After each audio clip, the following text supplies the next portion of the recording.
Hey, welcome back to the Math Social Math channel. Today we're going to talk all about the Pythagorean Theorem and how exactly it works. So, there is this guy named Pythagoras, and long ago, he discovered that there is a relationship between these sides of a right triangle. This is important that this only works with right triangles. And a lot of times with right triangles, you will see this little box here, and that just means that this angle here is a right angle. It is 90 degrees. Another thing to note is the side length that is directly across from the 90-degree angle, that side length is called the hypotenuse. It is the longest side in a right triangle. The other side lengths, here and here, these are called the legs. So, we have this right triangle. Let's call this side length A, let's call this side length B, and let's call this side length C. So what Pythagoras found out is illustrated by this drawing.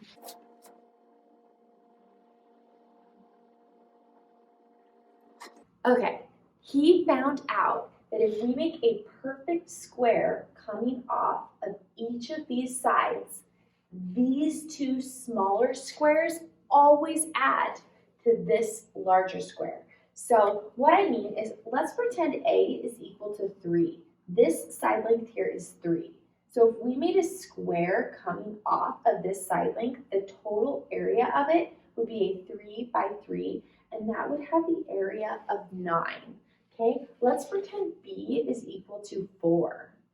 That would mean that this box coming off of this side length here would be a 4 by 4, which would have an area of 16. Let's pretend this longest side, the hypotenuse, is equal to 5. This square that's coming off would be a 5 by 5, which would have an area of 25. And this is exactly what Pythagoras found out. Look, 9 plus 16 equals 25, or 16 plus 9 equals 25. So basically, if you take this area and this area, you will always get the biggest area, which is coming off of the hypotenuse. Now, what does this look like in math language? Basically, what this means is you could take one of the legs and you could multiply that number by itself. So in our case, we did 3 times 3, but overall, you could write that as a squared. This would just mean taking this side length and multiplying it to itself.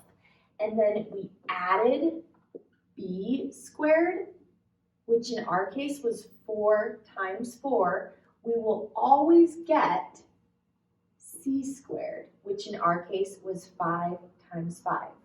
So basically, in any right triangle, if you take the two smaller lengths and you square them and you add them to each other, you will always get the largest length squared. So let's practice this with some numbers. So here we have a triangle. One of the legs is 6. One of the other legs is 8, and we can just pretend they're units, 6 units and 8 units, and we want to figure out how long is the hypotenuse. So I'm going to take one of these legs, and it doesn't matter which one I start with, they're both legs. You just have to make sure this one is always the hypotenuse, the longest side. So I'm just going to start with 6, and I'm going to write 6 squared plus 8 squared. 8 squared is going to be my b, is going to equal c squared. And I don't quite know what c squared is yet, so that is all I'm going to write. Okay, 6 times 6 is 36. 8 times 8 is 64. And I still don't quite know what c squared is. Okay, I'm going to keep going. 36 plus 64, that's going to give me 100. That means something times itself equals 100. So Just so you know, to undo that squared, you could always take the number and square root it. These cancel each other out.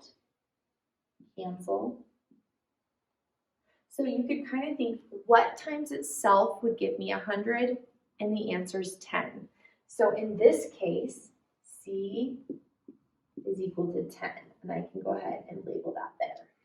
Let's try another one. Okay, two things to note is that a right triangle does not always appear facing the same direction as I drew it the first couple times. You will see them all sorts of ways. The important thing to know, though, is the hypotenuse is always the side that is across from the right angle. So in this side, these two lengths, 5 and 12, those are my legs, and this long side is my hypotenuse. Just pay attention to see if your triangle is turned any way. Okay, the second thing to know is my drawing is obviously not drawn to scale. If this side length is 5 and this side length is 12, like this one would technically be a lot longer. So just so you know, I did not draw this to scale. Okay, let's call this one A and this one B. It doesn't really matter. So let's pretend we have 5 for A. So I'm going to do 5 squared plus 12 squared. And that is going to give me my C squared that I don't know yet. Okay.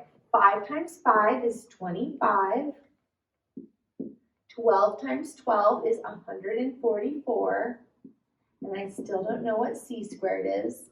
Okay, 25 plus 144 is 169. And that is equal to C squared. Now, you've got to think, what times itself is going to give you 169? And if you don't know, you can always take this and square root it. So in your calculator, you can type in the square root of 169 and press enter, and you should get 13. 13 is what C is. And of course, these will cancel each other. So I can go ahead and label that here. Okay, we are going to do a couple more examples where one of the side lengths is missing and you do know the hypotenuse. Here we go. As you can see, this problem is just a little bit different. This time we have an unknown leg, and all the ones that we did before, we had an unknown hypotenuse. So setting up this problem is going to look a little bit different. So 9 is still going to be either A or B. It doesn't matter. I'm just going to call it A. So I'm going to write 9 squared, and this has to be B, and I don't know what B is, so I'm just going to write B squared. And then 15 is my C. That's my longest side. It is the side length that is directly across from my 90-degree angle. 15 squared. Okay, 9 times 9 is 81 plus B squared, I still don't know it, equals, and 15 times 15 is 225. Okay. So I really want to find out what B squared is, so you could kind of think of this as solving an equation. And when we don't know what a variable is, we want to get rid of everything else that's on that side. So the first thing I'm going to do is get rid of this 81 with subtraction, and whatever I do to this side of the equal sign, I have to do to this side too. So I'm going to subtract 81. These will cancel, and I will be left with B squared equals 225 minus 81 is 144.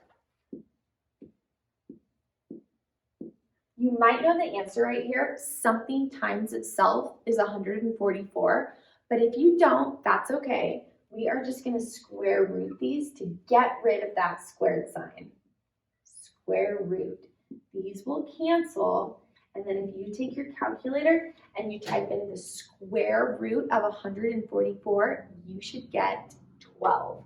So our answer is 12. B must be 12. And you might want to just go back and double check and make sure the hypotenuse is the longest side. And in our case, it was 15. And 15 is bigger than 12 and 9. So I know I probably got it right. Let's do one more like that, except our numbers aren't going to be as friendly.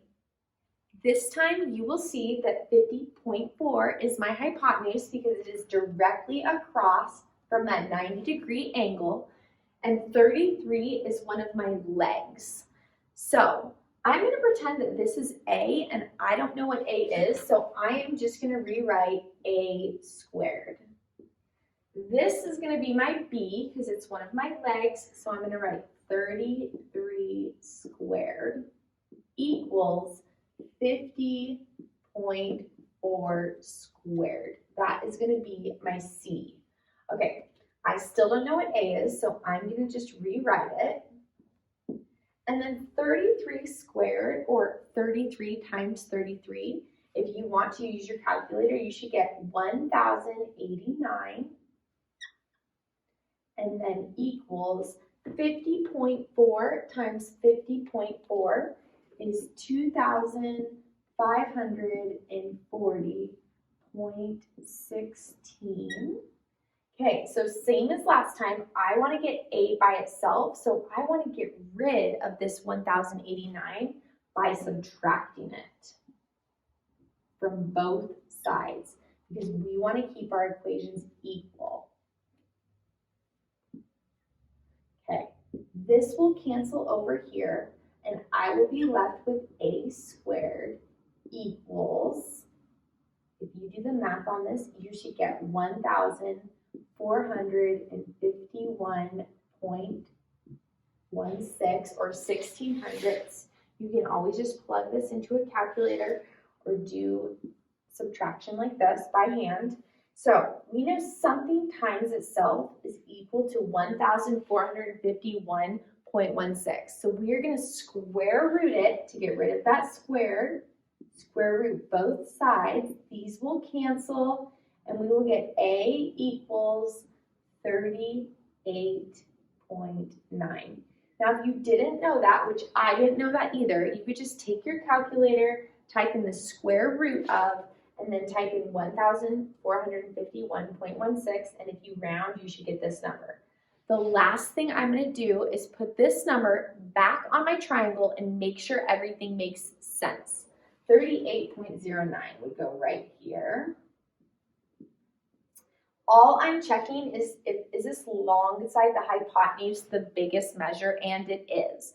50.4 is larger than this, so I think I'm good to go. Hopefully this made sense. If it did, don't forget to give me a thumbs up, and I hope you have a great rest of your day.